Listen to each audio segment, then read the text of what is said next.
in restoring safety and security for the Haitian people. I urged then the UN General Assembly to establish a framework to enable this vital mission to be undertaken. On 2nd of October last year, that framework was realized when the Security Council authorized the deployment of the multinational security support mission to Haiti. Kenya immediately answered this call. On 24th June this year, I had the honor of flagging of the first contingent of Kenyan officers, followed by a second deployment shortly thereafter, bringing the current total deployment to nearly 400 security officers. Already, this mission is showing positive results, restoring hope, and providing a glimpse of stability that lies ahead.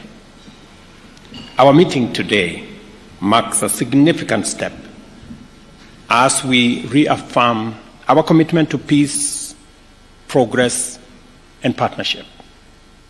I am pleased to announce that an additional 600 Kenyan police officers are completing their pre-deployment training and will be ready for duty next month. Our officers are working closely with the Haitian National Police to restore order, protect critical infrastructure, and create safe spaces where Haitians can thrive. In collaboration, they have already recaptured key sites: the General Hospital, the National Palace, and other critical infrastructure. This process stands stark in contrast to the uncertainty that once prevailed around any meaningful deployment in Haiti. I commend the demonstrated professionalism of the MSS and urge them to remain steadfast in discharging their responsibilities. The conduct of MSS is a testament to the integrity of Kenya's security deployment within the country and around the world, which I am certain is one of the reasons Kenya was yesterday elected to serve at the UN Human Rights Council for the period 2025 to 2027.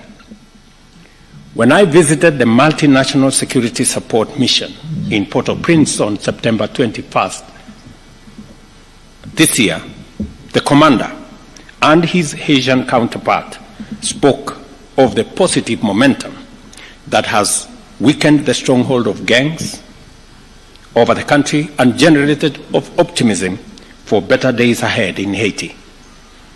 Today, with Prime Minister, we discussed ways to sustain and build on this momentum, and this is the battle that we can win if our friends stand resolute in solidarity with Haiti. The conversation I've had this morning with Prime Minister Cornell paints a brighter future, because between me and him and our security people, we believe the situation in Haiti is winnable. And we are asking the international community to match their commitment, their pledges, with the necessary action for us to be able to complete the task ahead of us. Kenya and Haiti, therefore, stand united in calling on the international community to urgently rally behind this mission. And the operation word here is urgently. We have a window of success that is evident from the operations that have been carried out already. And without wasting time, when resources are made available, there will be demonstrable progress on securing critical infrastructure, critical spaces for people to return to their homes. I must congratulate the President of El Salvador, who a few days ago signed into this program and is providing critical support.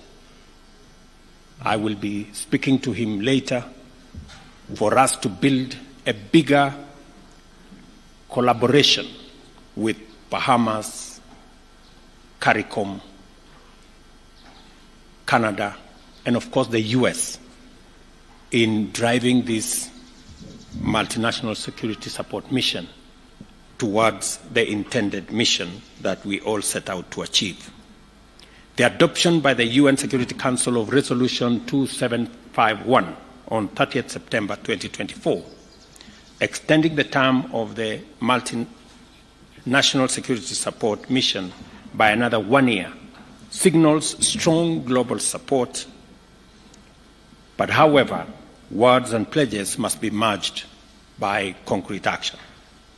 We therefore strongly implore our global partners to accelerate their contribution to the personnel, logistics, and financial resources necessary to sustain, expand, and complete this mission. Beyond security, we have also identified areas for collaboration in trade, tourism, cultural exchange, and to achieve lasting change, we must invest in economic growth and social connectivity.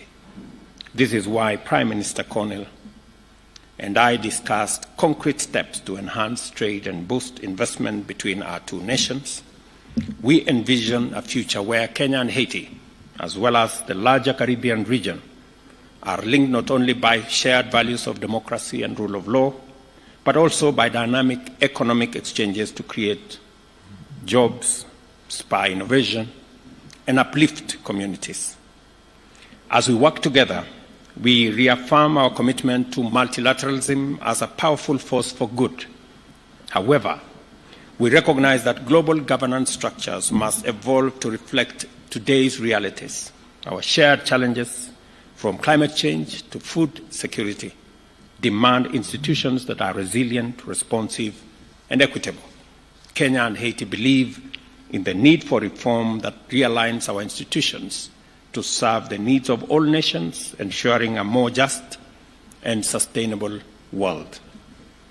In this spirit, we also champion the strengthening of ties between the Africa Union and the Caribbean community, regarded as the sixth region of Africa.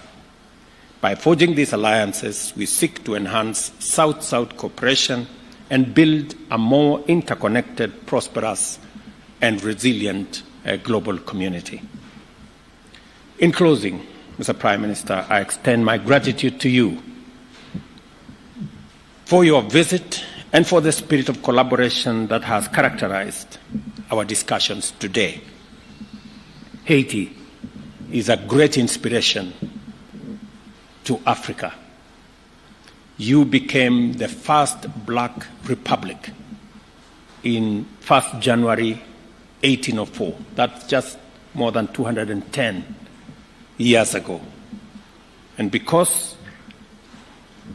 you inspired many countries with your own struggle for independence, believe in the rule of law, believe in freedom and democracy, many African countries followed in Haiti's footsteps. And today we have a free Africa that has the potential to work with Haiti, even in this mission.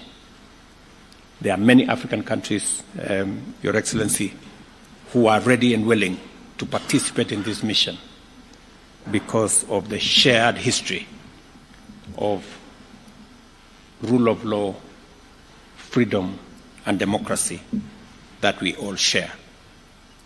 We look forward to continuing this dialogue, strengthening our ties, and building a future of peace, progress, and prosperity for our nation. As you journey back home, my brother, kindly convey our best wishes to the President, Mr. Voltaire, and esteemed members of the Transitional Presidential Council, and to our brothers and sisters in Haiti. Thank you very much. Please welcome. Thank you so much. Thank you. Thank you, Mr. President. Let me first start by thanking you for hosting us. It feels so nice to be back in Nairobi, a city that I consider almost a second home, having been here so many times before. But let me also thank you for your vision, for your leadership, and for your commitment. You know, it's important to remind that Haiti is a country of 12 million people hostage to a handful of gang members, with half a population food insecure, with 600,000 displaced, with 70% of the health infrastructure that had collapsed. And this crisis came at a time when the world has its share of crisis.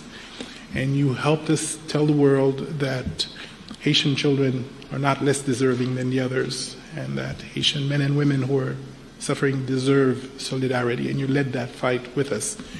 And today I think we're in a better place. You helped where others saw crisis, you saw opportunity and potential, and you voiced it in a very firm way, allowing for others to come together around Haiti. And me and the Haitian people are extremely grateful to you for your leadership in this critical time.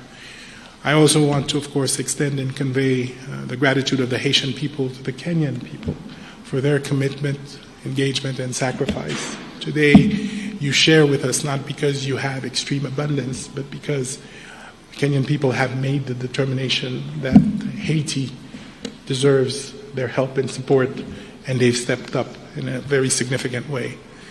Let me also reiterate what you've said. The first deployments of Kenyan contingents in Haiti have been extremely helpful, useful, professional, committed. They've engaged almost immediately, side by side with the police force. They've provided us with the wealth of experience that they have, and they continue to engage with us in a significant manner. Early on in this process, you will recall that their doubters had thought that language would be a barrier. Let me confirm that it has not. I followed directly operations in some of the most difficult circumstances, and they found ways to make sure that they protect each other and they get the mission accomplished. You said, and we agree, that this is something that we can do. If we work together, we are confident that we can see significant progress in the security situation in Haiti, and as you have pointed out, begin the rebuilding process. And we're committed to doing so. Now, obviously, our partners will have to step up and meet the commitments they've made, and the time is now. There is a sense of urgency. The progress that we're seeing is contingent on us continuing to provide the Haitian people with the relief that is desperately needed. And of course, that will only happen if the many commitments that were made by the international community actually materialize. So I'm also here to make a plea to our friends from other countries to come back to the commitments they've made, and to ensure that as urgently as possible, they're able to make sure that the mission is fully funded. They're able to make sure that the police force and the contingent from Kenya have the resources they need to be able to be fully operational, and that already we're looking at the consolidation and the early recovery and the investments that are necessary to rebuild the schools, the health institutions that will sustain whatever progress we made.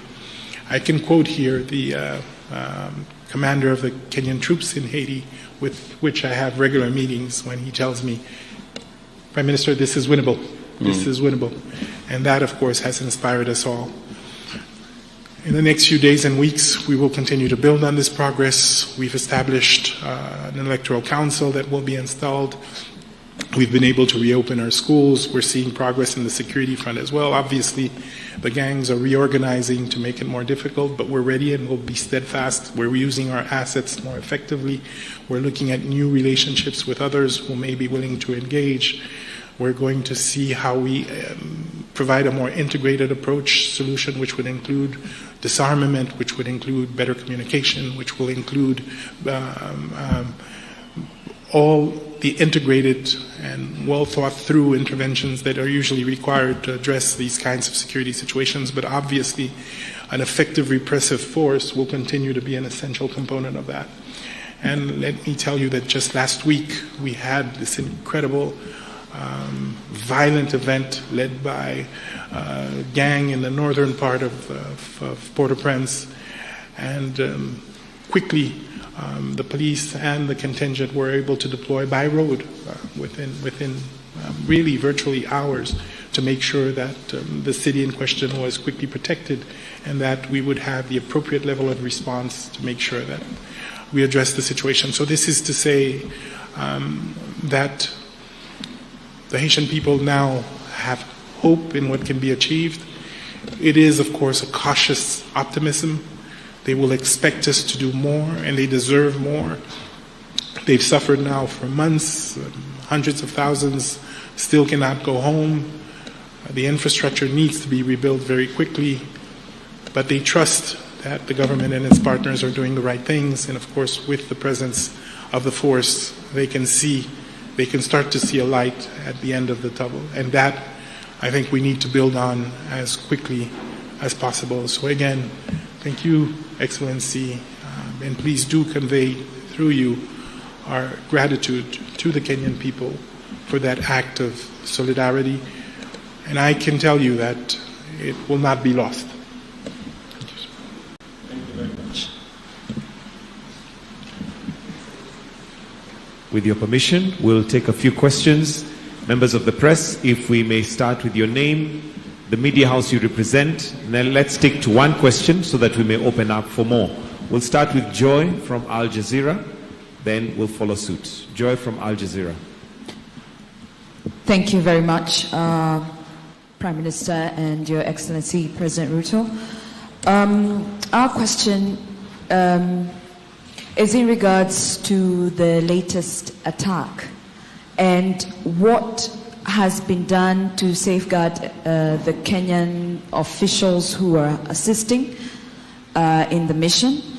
And question number two is, it's actually an opinion where I feel like the partners, international partners, have delayed the funds and there's fear that the mission could be stalling. Is that correct to assume?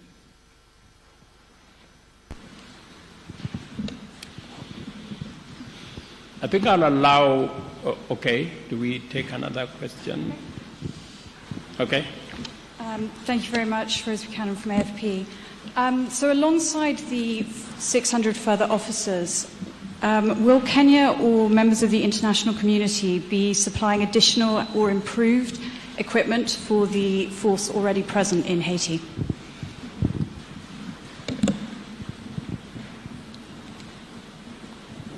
Okay, we can take those ones first, or thank you very much. I think I will allow Prime Minister to respond to the first question because he has the latest information on the attack that, and as you've heard him speak to it, the response was the fastest that could have been assembled in a long time. As we talk, both the Haitian police who are doing a wonderful job alongside our multinational security support mission of officers from Kenya are already in that region. I'm informed that it's a region 2 hours drive from Port-au-Prince, a region that for a very long time has been held hostage by criminals and gangs. But today we have a foothold and a footprint of both the Asian police and the Kenyan contingent in that place.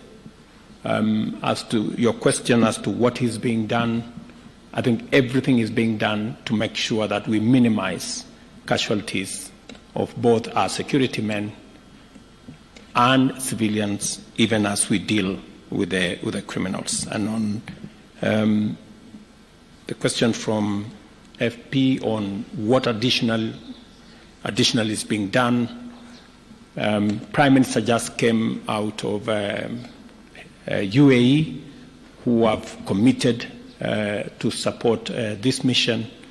El Salvador, as I told you, on the 3rd, which is just a week ago, also signed in to provide capabilities for the support for the multinational security mission.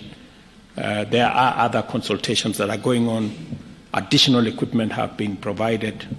Additional air support has been provided thanks to Prime Minister's goodwill and coordination. So there is a lot more that is happening. Yes, we can do more, and the partners need to step up. That is correct.